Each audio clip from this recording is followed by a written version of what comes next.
Yo arrancaría con lo más básico, que es cómo definirías la inteligencia artificial. Cuando alguien te pregunta qué haces, qué estás hablando. Claro, es que es difícil, o sea, una pregunta que me hacen mucho, pero es difícil definir qué es la inteligencia artificial cuando todavía no se ha definido claramente qué es la inteligencia humana, ¿no? ¿Cómo definirías tú la inteligencia humana?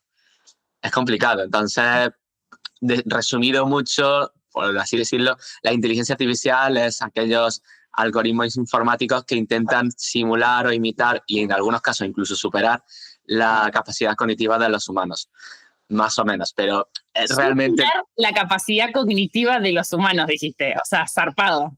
Sí. Pero ahora sí, ya os digo que es un poco complicado. No hay un consenso de exactamente esto es la inteligencia artificial.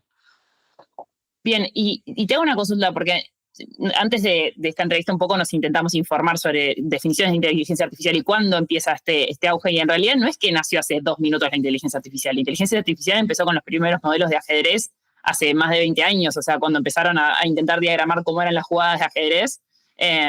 Y eso también se le llama inteligencia artificial en su momento, pero no es lo mismo que nosotros consumimos ahora. No sé cómo viste la evolución vos, o sea, ¿ves en estos últimos 5 años que sí fue un auge o cuándo empezó el boom realmente? Sí, o sea, es verdad que todo el mundo piensa que la inteligencia artificial es algo nuevo porque ahora están empezando a hablar mucho de ella en los medios y tal, pero realmente la inteligencia artificial nace con los inicios de la computación, o sea, lleva existiendo muchos años. Lo que ahora ha habido un auge es de la inteligencia artificial generativa, que es una rama de la inteligencia artificial que es la que se encarga de generar nuevo contenido, que puede ser generar texto, como hacen herramientas como ChatGPT, generar imágenes, generar vídeos, generar audios. Tiene la capacidad de crear, ¿vale? Porque inteligencia artificial hemos consumido desde hace muchos años una calculadora de inteligencia artificial, un traductor, como lo hemos tenido Google Translate desde hace años, es una inteligencia artificial. Alexa es una inteligencia artificial, Siri.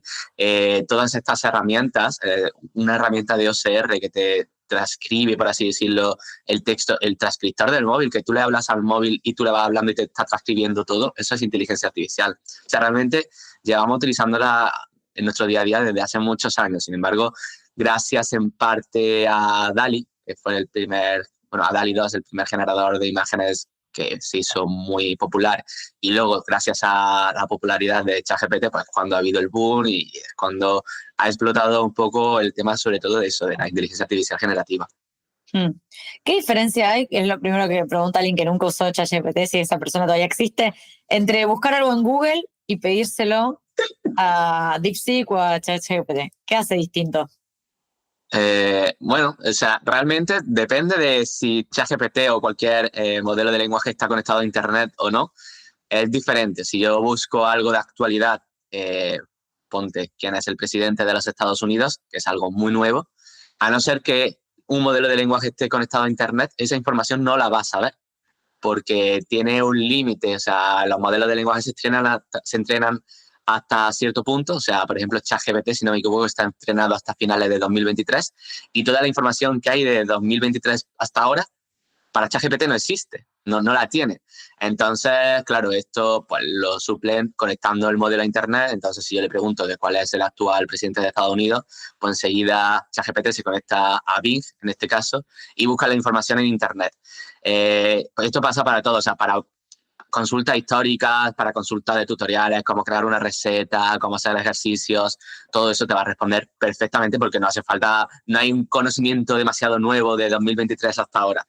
Respecto a hacer una consulta conectando a Internet, pues la mayor diferencia es que en Google, por ejemplo, el motor, como lo conocemos hasta ahora, Google, Bing, cualquier motor de búsqueda, sobre todo en Europa, porque en Estados Unidos es un poco diferente, pero en Europa tú buscas algo, tú buscas cómo hacer una receta y puede ser que arriba te ponga como una caja de información de cómo hacer una receta concreta, pero normalmente te vas a tener que meter en varias páginas hasta encontrar justo la receta que tú quieres como a ti te gusta. Sin embargo, si eso le preguntas a ChatGPT, a DeepSeek, a Perplexity, a cualquiera, te va a dar la información instantánea. Oye, ¿cómo hago una receta de un salmorejo?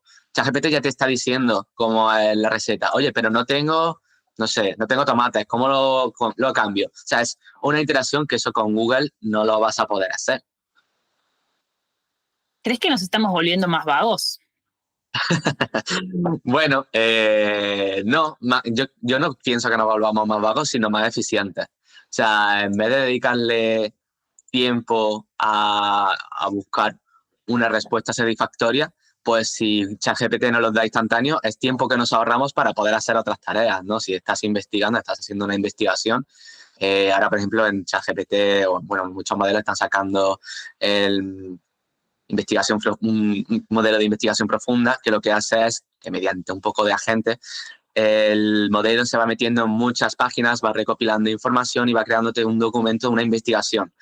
Esto equivale al trabajo de muchísimas personas. Esto lo está haciendo una inteligencia artificial, por lo que no es que nos estemos volviendo más vagos. O sea, yo podría hacer ese trabajo y a lo mejor tardaba quizás hasta una semana, cuando ChatGPT a lo mejor me lo hace en una hora. Pero, claro, eso es lo que digo, no es que me haga a mí más vago, sino que el trabajo que yo haría una semana lo puedo dedicar a hacer más trabajos y a seguir avanzando de forma más rápida. Yo tuve esta misma conversación hace poco con alguien y me dice, bueno, pero esto nos va a dejar a todos sin trabajo. Y yo, depende cómo lo mires, ¿no? Depende si lo miras desde el punto de la eficiencia en el que vos vas a ganar más tareas o desde el punto del miedo, que es muy común eso. O sea, ¿cómo le contestás a alguien que te dice, me voy a quedar sin trabajo con inteligencia artificial? A ver, es cierto que hay determinados trabajos que van a desaparecer porque en realidad era un poco la tendencia que deben de tener, pero van a crearse nuevos trabajos y van a mantenerse muchos trabajos. Lo importante aquí no es que la inteligencia artificial te quite el trabajo, sino que tú sepas utilizar la inteligencia artificial, ¿vale? O sea, no te va a quitar el trabajo una IA, te va a quitar el trabajo una persona que controle de la IA. Esto es como si ahora en 2025 entra a una empresa o una persona que no tiene ni idea de usar un ordenador. Entonces, si yo tengo que contratar a alguien, ¿a quién contrato? ¿A alguien que sepa utilizar perfecto todos los programas de ofimática, todo? ¿O a alguien que no sepa ni meterse en un navegador de internet? Pues es un poco igual. Si ahora me viene una persona que gracias a la inteligencia artificial me hace el trabajo de 10 personas o me hace el trabajo de forma mucho más rápida, más productiva, de mayor calidad, voy a contratar a esa. O sea, es cuestión de valor y cuestión de lo que ofrece. Entonces, yo lo digo siempre, no hay que tenerle miedo a la IA, a que te quite el trabajo, hay que conocerla y aplicarla. O sea, por lo menos conocerla, si no quiere aplicarla, pues cada uno es respetable, cada uno que tome las decisiones que quiera, pero que al menos conozca cómo puede ayudarte. Totalmente.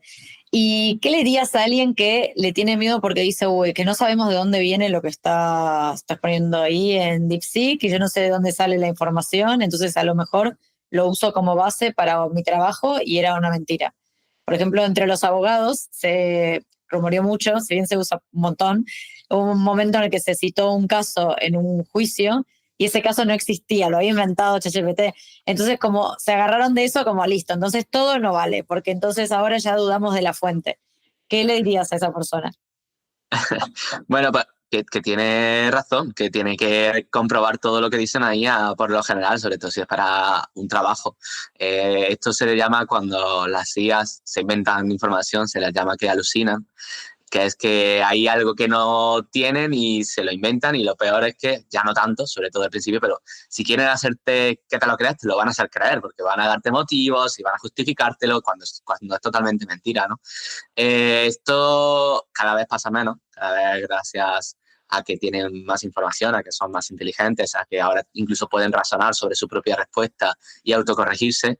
Cada vez eso va a pasar menos. De hecho, yo conozco a abogados que están utilizando asistentes de inteligencia artificial y trabajan con ellos, y de hecho me corroboran que la información es fiable. Pero temas de medicina, temas de legales, temas más delicados, siempre hay que comprobarlo. Una buena opción es, por ejemplo, si conectas la inteligencia artificial a Internet, normalmente te cita las fuentes de donde ha cogido la información. Entonces tú simplemente pinchas en el enlace y te aseguras de que lo que está diciendo es verdad. Algo como eso, pues te solucionaría este problema. Claro. ¿Crees que la inteligencia artificial nos lleva a tener un pensamiento un poco más crítico? Esto de mirar las fuentes y entender de dónde sale la información que recibimos. Creo que depende, o sea, es lo que digo, si es para algo de un trabajo, algo profesional, creo que siempre, o sea, ahora por ejemplo, los modelos de OpenAI pueden responder al correo. Si conectas Copilot con Outlook o incluso Gemini con Gmail, te pueden contestar al correo prácticamente de forma automática. Pero sí, revisa siempre, yo siempre lo digo, revísalo porque por lo que sea se inventa algún dato y estás trabajando y, oye, puede ser crítico eso. Entonces, revisa sobre todo para el trabajo ahora. Que estás jugando, que estás haciendo algo que no tiene mayor consecuencia, pues quizás incluso te da un poco igual si se llega a inventar algún dato. De todas maneras, no es lo común, o sea, no es lo común para nada que los modelos, sobre todo actuales, se inventen datos. Es algo muy extraño. Pero que puede pasar, puede pasar. Yo, de hecho, el otro día estaba investigando sobre los inicios de los generadores de imágenes y me ponían ciertas cosas que digo, claro, porque le dije, dame anécdotas impresionantes. Y me daba ChatGPT anécdotas que digo, mira, esto no puede ser verdad. Entonces me ponía a investigarlo y efectivamente era verdad. Y digo, wow. Pero cosas como esas, pues la verdad que está muy bien. Hablando de datos, ¿cómo se maneja la privacidad con la inteligencia artificial? O sea, ¿quién guarda toda esta información? ¿Nos están espiando? Depende del modelo y depende de la herramienta. O sea, en ChatGPT, por ejemplo, tú cuando estás utilizando ChatGPT, la información tus conversaciones, se utilizan para entrenar al modelo. O sea, todo lo que tú hables con él, todo lo que tú, cualquiera persona, todo lo que habléis con él, a no ser que lo pongáis en modo de incógnito, que tiene una parte de modo de incógnito, que eso ya es como privado, pero a no ser que lo pongáis en modo de incógnito, todo se utiliza para entrenar al modelo. Aún así, pues ChatGPT, Gemini y demás tienen como cortafuegos para que información sensible no pase ese filtro. Es decir, que si tú estás hablando de cosas de, por ejemplo, información de tu banco, información de clientes, información, pues lo dicho, sensible, suele filtrarlo para que esa información no se utilice para entrenar a sus modelos.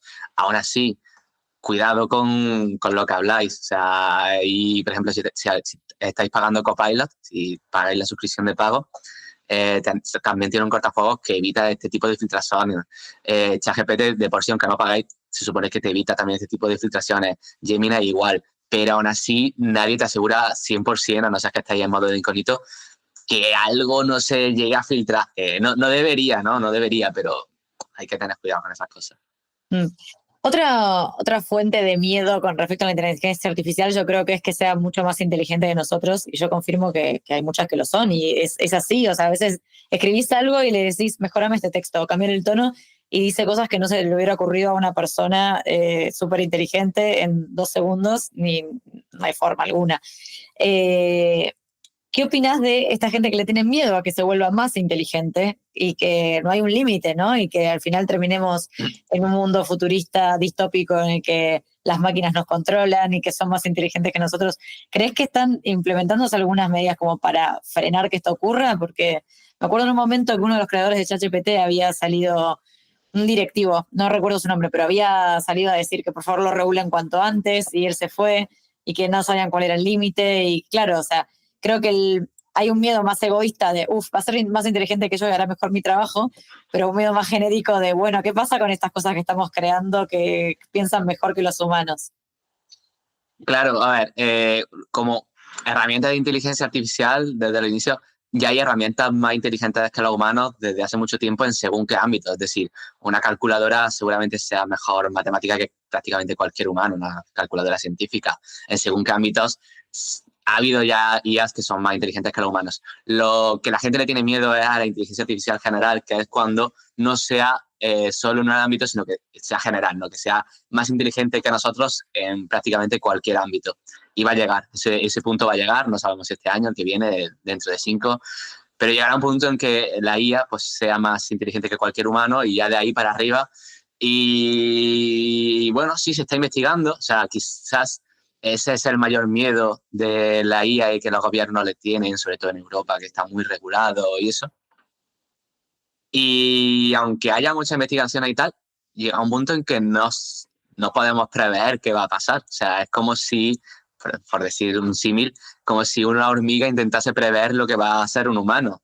No tiene el conocimiento, no podría preverlo. Y nosotros, con la inteligencia artificial, con nada que pase de inteligencia artificial general a superinteligencia, que ya es como mucho más que nosotros, solo nos queda esperar que vaya todo bien, pero no lo podemos prever. Si te está gustando este episodio, nos gustaría pedirte que te suscribas. Es una acción que no te cuesta mucho y a nosotras nos ayuda un montón a crecer y poder seguir compartiéndote contenido de calidad. Lo podés hacer en nuestro canal de YouTube y también en Spotify, donde además nos podés dejar 5 estrellas. Continuamos.